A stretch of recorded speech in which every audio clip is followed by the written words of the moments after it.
नमस्कार, SBT news में आपका स्वागत है। पेश है 23 सितंबर शुक्रवार सुबह 6:15 बजे राजस्थान की बड़ी खबरें। सबसे पहले एक नजर डालते हैं आज की हेडलाइंस पर। राइट टू हेल्थ देने वाला पहला राज्य होगा राजस्थान। 14 स्कूलों को अंग्रेजी मीडियम में बदलने के आदेश रद्द। लक्ष्मी कोऑपरेटिव बैंक का लाइसेंस रद्द। पुष्कर में पशु मेला सलाहकार समिति की बैठक। और दिव्यांग घर बैठे देंगे वोट। 17 साल के युवा कर सकेंगे वोटर कार्ड के लिए अप्लाई। और अब खबरें विस्तार से। राजस्थान देश का पहला राज्य होगा जहां पर राइट टू हेल्थ लागू किया जा रहा है। राजस्थान सरकार ने इसके लिए एक मसौदा तैयार किया है। प्रदेश की गहलोत सरकार का राइट टू हेल्थ बिल बनकर तैयार हो चुका है। बिल के लागू होते ही मरीजों को स्वास्थ्य का अधिकार देने वाला राजस्थान देश का पहला राज्य बन जाएगा। प्रदेश सरकार अब आम लोगों को शिक्षा के अधिकार के बाद स्वास्थ्य का अधिकार भी देने जा रही है। इसके लिए विधानसभा में राइट टू हेल्थ बिल को रखा जाएगा। राजस्थान में सरकारी स्कूलों को हिंदी से अंग्रेजी मीडियम करने के विरोध की खबरें लगातार आने के बाद शिक्षा विभाग बैकफुट पर आ गया है। राजस्थान के शिक्षा विभाग ने स्थानीय भारी जनविरोध के चलते प्रदेश के 14 सरकारी स्कूल जिन्हें पूर्व में हिंदी से अंग्रेजी मीडियम में बदला गया था, उनके आदेश रद्द कर दिए हैं। इस आदेश में सबसे ज्यादा सीएम अशोक गहलोत के गृह जिले जोधपुर के 11 स्कूलों को हिंदी से अंग्रेजी करने के आदेश निरस्त किए गए हैं। शिक्षा विभाग जहां जहां इनका विरोध हो रहा है वहां वहां इन्हें निरस्त कर रही है। अभी इनकी संख्या और बढ़ने की संभावना है। शिक्षा निदेशक गौरव अग्रवाल ने कहा कि एक आदेश जारी करके जोधपुर जिले के 11, जयपुर के 1, अजमेर जिले के केकड़ी का 1 और बीकानेर जिले के 1 स्कूल को हिंदी से अंग्रेजी मीडियम करने के आदेश को निरस्त कर दिया गया है। भारतीय रिजर्व बैंक ने महाराष्ट्र के लक्ष्मी कोऑपरेटिव बैंक का लाइसेंस रद्द कर दिया है। आरबीआई ने बैंक को अपने खाता धारकों को 5 लाख रुपए तक वापस करने के निर्देश दिए हैं। इससे पहले रिजर्व बैंक ने साल 2021 में महाराष्ट्र में कनराला नागरी कोऑपरेटिव बैंक पनवेल का लाइसेंस रद्द किया था। राजस्थान में अजमेर के निकटवर्ती तीर्थराज पुष्कर में आयोजित होने वाले श्री पुष्कर पशु मेला 2022 के आयोजन करने अथवा न करने पर आज मेला सलाहकार समिति की बैठक आयोजित की गई। जिला कलेक्टर अंशुदीप की अध्यक्षता में आयोजित बैठक में तय किया गया कि गौवंश में लंपी स्किन संक्रमण के चलते राज्य सरकार से उचित मार्गदर्शन प्राप्त कर अगला निर्णय लिया जाएगा। बैठक में पशु मेला नवीन स्थल पर आयोजित करने का राज्य सरकार के आदेश पर आयोजित करने का निर्णय लिया गया। मेले में पशुपालकों एवं पशुओं के लिए समुचित व्यवस्थाएं भी जुटाने के निर्देश दिए गए। निर्वाचन आयोग मतदाताओं को राहत देने के लिए बड़ी पहल कर रहा है। इसका सबसे ज्यादा फायदा नए मतदाताओं और दिव्यांगों को मिलेगा। इसके तहत आयोग अब साल में 4 बार वोटर कार्ड बनाएगा। 18 साल पूरा करने वाले युवा को वोट डालने के लिए अब लंबा इंतजार नहीं करना पड़ेगा। साथ ही 17 साल से ज्यादा उम्र के युवा भी वोटर कार्ड के लिए फॉर्म भर सकेंगे। ऐसे में अगर वो पढ़ाई सहित अन्य कारणों से दूसरे शहर जाते हैं तो भी 18 साल पूरा होते ही उनका कार्ड बनकर तैयार हो जाएगा। राजस्थान की महिलाओं को अगले महीने यानी दिवाली पर सरकार को बड़ा उपहार देने जा रही है। राज्य में 1 करोड़ 35 लाख चिरंजीवी परिवारों की महिला मुखिया को ये उपहार देगी। उपहार ऐसा जिसका उपयोग घर के बच्चे पढ़ाई के लिए कर सकेंगे।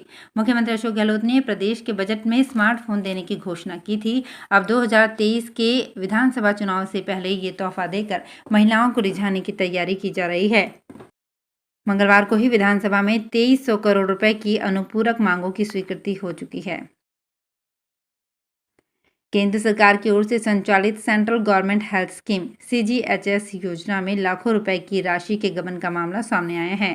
CGHS जयपुर की अपर निदेशक डॉक्टर मीता भसीन ने इस संबंध में विद्याधर नगर थाने में मामला भी दर्ज करवाया है। भसीन ने शंभू सहित अन्य लोगों के खिलाफ फर्जीवाड़ा करने का मामला दर्ज कराया है, जिसमें बताया है कि कर्मचारी शंभू ने अन्य लोगों के साथ मिलकर फर्जी तरीके से CGHS कार्ड जारी कर दिए। 140 कार्ड फर्जी बनाए जाना सामने आया है।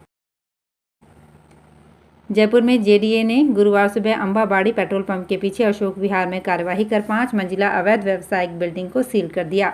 JDA के प्रवर्तन दस्ते ने व्यावसायिक बिल्डिंग के प्रवेश द्वारों पर ईंटों की चुनाई करवाकर सीलिंग की कार्यवाही की। इस बिल्डिंग में 12 फ्लैट्स का निर्माण कर लिया है। कोरोना काल के 2 साल बाद पाली में दशहरे पर रावण परिवार के पुतलों का दहन होगा। पाली शहर के सुमेरपुर रोड पर रावण, कुंभकर्ण और मेघनाथ के पुतले तैयार किए जा रहे हैं। इस बार खास बात यह है कि रावण का पुतला 52 फीट का होगा और आंख व मुंह से चिंगारियां निकलेंगी। दशहरे पर होने वाली आतिशबाजी प्रदूषण मुक्त रहेगी, जिससे पर्यावरण को नुकसान नहीं होगा। पटाखों का उपयोग सरकार की गाइडलाइन के अनुसार ग्रीन आतिशबाजी के रूप में किया जाएगा। धौलपुर में सरकारी स्कूलों में चल रही विद्यार्थियों की पोषाहार योजना उधारी की भेंट चढ़ गई है। स्कूलों को न तो सामग्री की राशि मिल रही है और न ही रसोइयों को मानदेय दिया जा रहा है। करीब 6 माह से सरकार ने स्कूलों को मिड डे मील की सामग्री का बजट नहीं दिया है। धौलपुर जिले ही नहीं प्रदेश में यही स्थिति बनी हुई है।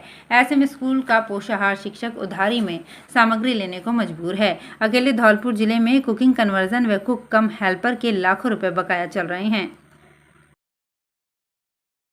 राजस्थान विधानसभा ने गुरुवार को राजस्थान माल और सेवा कर संशोधन विधेयक 2022 को ध्वनिमत से पारित कर दिया। प्रारंभ में शिक्षा मंत्री डॉक्टर बी डी कल्ला ने प्रभारी मंत्री की ओर से विधेयक को सदन में प्रस्तुत किया। विधेयक पर चर्चा के बाद अपने जवाब में डॉक्टर कल्ला ने बताया कि विधेयक में व्यवहारियों को कई सुविधाएं दी जा रही है, जिससे राज्य सरकार के राजस्व में भी वृद्धि होगी। उन्होंने बताया कि विधेयक में इनपुट क्रेडिट टैक्स में सुधार किया गया है। व्यवहारी द्वारा इनपुट क्रेडिट टैक्स के गलत दावे प्रस्तुत करने पर क्रेडिट टैक्स का उपयोग करने के बाद अब ब्याज देय होगा। राजस्थान विधानसभा में बिजली पर चर्चा के दौरान प्रदेश में बिजली कटौती का मामला उठा। विधायकों ने गांव में सिर्फ 10 से 12 घंटे ही बिजली आने की बात कही। वहीं किसानों को 4-5 घंटे बिजली मिलने का मामला उठाया। विधायकों ने सिक्योरिटी राशि के नाम पर 5,000 से 20,000 रुपये जनता से वसूलने और ऑडिट के नाम पर बकाया निकालने को अवैध वसूली बताया। विधायक ज्ञानचंद पारख ने बताया कि फ्यूल चार्ज के नाम पर दरें बढ़ा दी गई है। 4 साल में उपभोक्ताओं के बिल की राशि दोगुनी हो गई है। सवाई माधोपुर जिले में शिवाड़ मार्ग पर स्थित SBI सारसोप गांव के ATM को ही बुधवार रात चोर उखाड़ कर ले गए। इससे पूरे क्षेत्र में सनसनी फैल गई। बैंक प्रबंधन के अनुसार इस घटना में बैंक के 12,06,000 रुपये थे। पुलिस CCTV कैमरों की फुटेज खंगाल रही है। प्रधानमंत्री नरेंद्र मोदी 27 सितंबर को जापान के पूर्व प्रधानमंत्री शिंजो आबे के राजकीय अंतिम संस्कार में शामिल होने के लिए जापान जाएंगे। यात्रा के दौरान मोदी जापान के प्रधानमंत्री फूमियो किशिदा से भी मुलाकात करेंगे। ट्रेन में लंबी दूरी के रेल यात्रियों को अक्सर शिकायत रहती है कि कई बार उन्हें सीट नहीं मिलती है। कई यात्रियों को रिजर्वेशन तो मिल जाता है, लेकिन वो RAC में होता है। सूचना के अभाव में कई बार सीट खाली होते हुए भी RAC या वेटिंग लिस्ट वाले को वो नहीं मिल पाती है। लिहाजा बहुत से यात्रियों को परेशान होना पड़ता है, लेकिन अब ऐसा नहीं होगा। रेलवे ने खाली सीट का सटीक पता लगाने के लिए एक डिवाइस का इस्तेमाल शुरू किया है। हैंड हेल्ड टर्मिनल नाम के इस डिवाइस से रेलवे और यात्रियों दोनों को ही राहत मिलने की उम्मीद है। तो फिलहाल इस बुलेटिन में इतना ही। फिर हाजिर होंगे कुछ और बड़ी खबरों के साथ। अगर आप भी अपने आसपास की छोटी बड़ी और महत्वपूर्ण खबरों से अपडेट रहना चाहते हैं तो सब्सक्राइब कीजिए हमारे चैनल SPT न्यूज को और प्रेस कीजिए बेल आइकन पर।